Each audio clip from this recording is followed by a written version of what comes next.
everyone, I'm AdamHarry with JayArr, and we are embarking on a new journey today. We are taking a look at what a new series we're going to call Chaos Through the Ages. Ooh. This is part 1. We're going to be focusing on chaos in the early days. Before us, we have Chaos, the Chaos Codex for 2nd edition Warhammer 40,000. Ooh. The nostalgia chills just hit me right now. Right? 2nd edition 40K was a very different game than what we have today.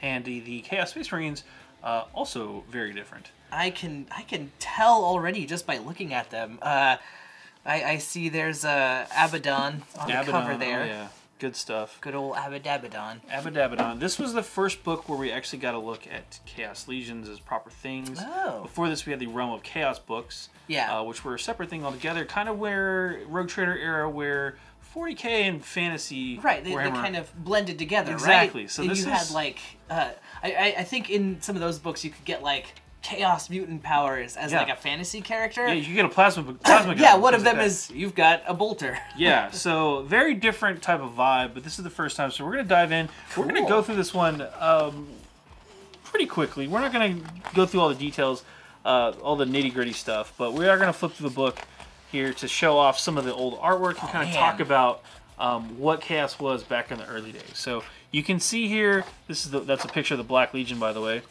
I wonder. The Realm of Chaos, this was original artwork here. Yeah, this is some great stuff. So this is one of the big intros into the Horus Heresy era in general. This is where a lot of the famous Chaos heroes come from. We've got guys like Karn the Betrayer, Abaddon, Lucius the Eternal, Typhus, all of those classic guys, Ahriman, all of those classic bad guys got their start. So they came out in this codex. Era, not in this codex, but in this era. Like they were mentioned, Karn, stuff like that. Sure. Typhus was mentioned, things like that. Nurgle. This is where we get a good look at all the Chaos gods. Where we get a look at some of the other legions. Again, starting from the front here, Word Bearers, Death Guard. Those were the two at the very beginning. Night Lords, Alpha Legion, Emperor's Children. We've got Iron Warriors, Thousand Sons, Black. This was the first time we got a codified look at the big bads. Cool. The World Ages. Then we talked about, this is where a lot of the lore around the Long War actually comes from. Which the Long War, again, is the war between Chaos and the Imperium. Right. Hence the name, the Long War. The Long War, because it's been going on since 10,000 years. Yeah. So. That's cool. I had sort of assumed that the Horus Heresy was just sort of a part of 40K from the outset. It kind of was, but it wasn't really codified or laid out in such terms until this book. Cool. Yeah, Realm of Chaos had 1 and 2 had those, had nods to it. There was hints and stuff, but this is the first time I think they actually got together and really hammered out. This is the exploration of what the heresy was, what chaos is. I see here we've got the first battle for Armageddon. Yeah, it mentions the Black Crusades. It's kind of funny, in the 30 years of Chaos Marines, it always stops at Abaddon's 13th Black Crusade, but for other reasons. And then we also got the little clip notes on the Chaos Gods too. But yeah, you're right. The first battle for Armageddon, that was the one where Khorne demons invaded Armageddon, and so actually, Ghazghkull invaded twice. Right. But this is the lost battle. The first battle was kind of hidden because. Then this talks about it, was Angron led a Khorne invasion, and they basically had to kill a bunch of the inhabitants to cover it up from the Grey Knights. Oh, wow. So it's like some genocide that happens. They don't talk about don't talk about it. There's Khorne. There's good old Khorne. Yeah, so Angron's defeated, but he's not. He's going to come back, obviously. Tyrant of Badab, that's another big one. What's the Tyrant of Badab? That is Huron Blackheart, actually. Oh, okay. Eventually. That's where he comes from. So this is where his kind of lore comes from. So, yeah, this book is chock full of really awesome lore. And really awesome art, too. Yeah, I mean, that old school. Yeah, it's got that pulpy feel to it. Like, the style has definitely changed. The Marks of Chaos, this is where we're going to get into the rules. We're not going to go over the rules because unless you're playing 2nd edition, these rules don't really matter anymore. And if you are playing 2nd edition, you probably have them memorized. But you can see where the ideas of the marks came from. Like the Nurgle marks, they're just tougher. +1 to toughness. Slaanesh +1 or immune to fear and psychology, terror, fear and terror, which was a bigger deal back then. Zinch is if you roll a 4+. 4 up on a d6, you nullify a psychic attack. Yeah, Khorne's +2 saving throws for their armor, or +1 to your armor save. Yeah, well, this was also the edition where armor could be on a 2d6, like Terminator armor. I remember Khorne Terminators were like some of the toughest units to kill because they had a 2-up save. Wow. So on 2d6. Sure. And then weapons had modifiers. It was a different time.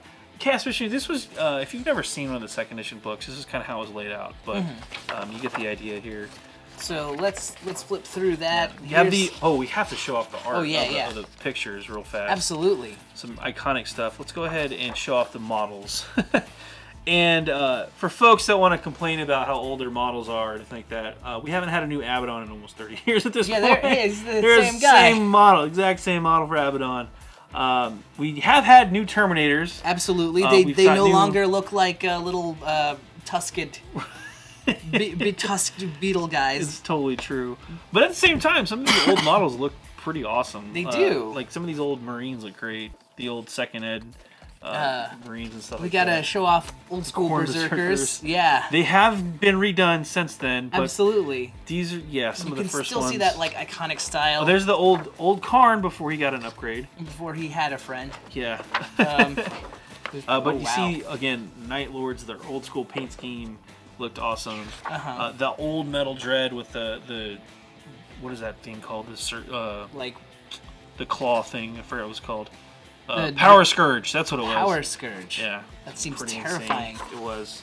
Death Guard. Iron Warriors. I want to point out the Death Guard paint scheme real quick too. It's black and green. So they have changed over time to be more green than black, but that was one of the old school paint schemes. Cool. Iron Warriors. There's like a big diorama of everyone. Back in the day, this would have been considered a massive diorama. That's a lot of Marines. I remember this old Predator with the Nurgle Demon up front. It was a pretty iconic thing from back in the day. And here we have a a comic. Not a comic so much as just like it's an artist rendering of like the different. Oh yeah, I see. It's all the different iconography. Legions. Yeah, Chaos Space Marine legions. Cool. You know, Alpha Legion. You've got word bearers over here. Right, and there's all their little different symbols that they might Black have on Legion here. their shoulder pads and stuff. And then here, I guess we're getting more into the lore as well, which is an interesting layout. They've got it separated out so that you have demonic creatures coming in as well. So I guess that's what all the... Yeah, this was too, second ed, you had both Chaos Space Marines and Chaos Demons as one codex, and they had rules and all that fun stuff in there as well. Which is kind of how it is now. Yeah. Well, there's... To a lesser extent. Yeah. Yeah. You can still summon each other and they're still allies, but looking back in the day, you could see just how intertwined, I would say, those two factions really were. Cool. How like different were demons back then? Did they have... Because I'm seeing like targeting with demons and demons in close combat. Like, were they hard to run, or were they just another unit? All 4 demons had different rules that you had to kind of learn and play differently. They had, I don't remember if this is the edition with animosity tables and things like that, but they were a little bit different to use. Okay. Yeah, it's not like today where you can just add them in an army. This is also you had percentages as well in second edition. So yeah, I'm seeing. Yeah, different percentages for how much could be in a unit of an army. It's like 25% max HQs and things like that. More than 25% troops, things like that. Sure. For your point values. This is just a different war gear section here. The dreadnoughts. The Noise Marines blaster was really fun too because it had a crazy template that would travel and anything hit by it would take damage. Oh wow! It was just fun stuff. That's cool. Yeah. Much more streamlined nowadays. And then here's more. Man, I love these chapter heads. Yeah. So much. I do miss those. I guess this is like what an army list looks like. This talks about how you can spend points. Like again, a squad. At least 25% of your army's points must be spent on squads. Things like that. it was a very different type of way to build your army. It was good. It was just good stuff. And then this gets into the points and the stats and things like that. Again, this is one in an edition where everything had a movement stat. Most of it was movement 4. Your weapon skill, ballistic skill was on the comparison chart that you would have modifiers on, things like that. Here's an old familiar face. Fabius Vile. Yeah, let's go check out the special characters real quick. That's actually a really fun trip down memory lane. So starting here, we got Abaddon. Yep.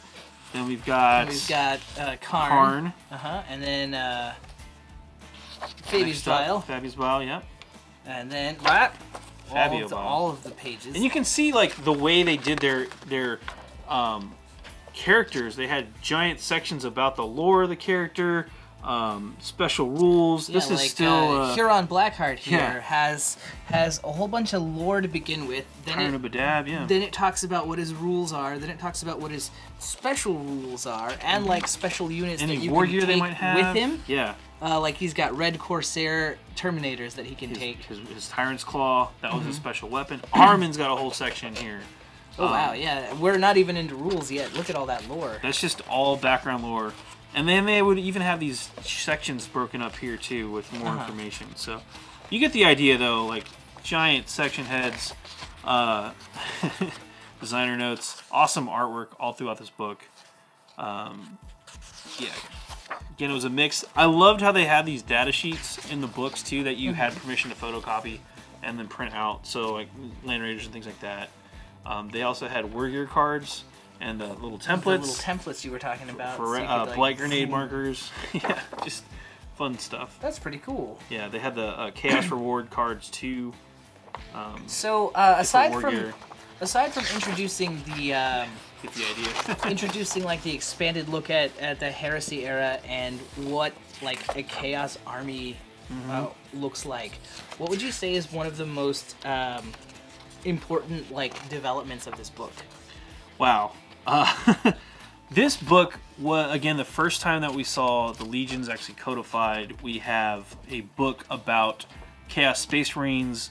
We have a book with demons in there as well. And as we just saw here, you've got a demon army list. You've got a cultist army list, Chaos Cult army list, which is another faction that has been incorporated into modern 40K. But old school 40K, they were sub-factions, not even sub-factions, but could be run as completely separate armies. So this like really kind of different demon princes we might see one day. Solidifies Cypher's here.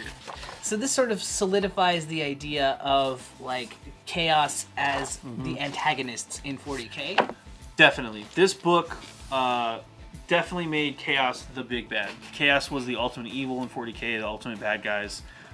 They were made up of traitors and rogue space marines, and then also warp entities and crazy cultists who follow those things. Cool. And it made it a really cool faction. It also helps separate and differentiate the 40K version of Chaos from the Warhammer Fantasy version of Chaos. And again, those two things have bled over quite a bit. Right. But now we actually get it's its own thing. Absolutely. Separate and different. But maybe not entirely different, but definitely separate. So there you have it, folks. Yep. Codex Chaos from what, 2nd edition? This is 2nd edition Codex Chaos. Again, this is part 1 of our look at Chaos through the Ages. We're going to come back next week with part 2, where we look at the middle part of Chaos. Yeah, there's a little teaser. So join us next time. I'm AdamHarry. I'm JayArr. We're both from BoLS Crew. Thanks for watching. Woo.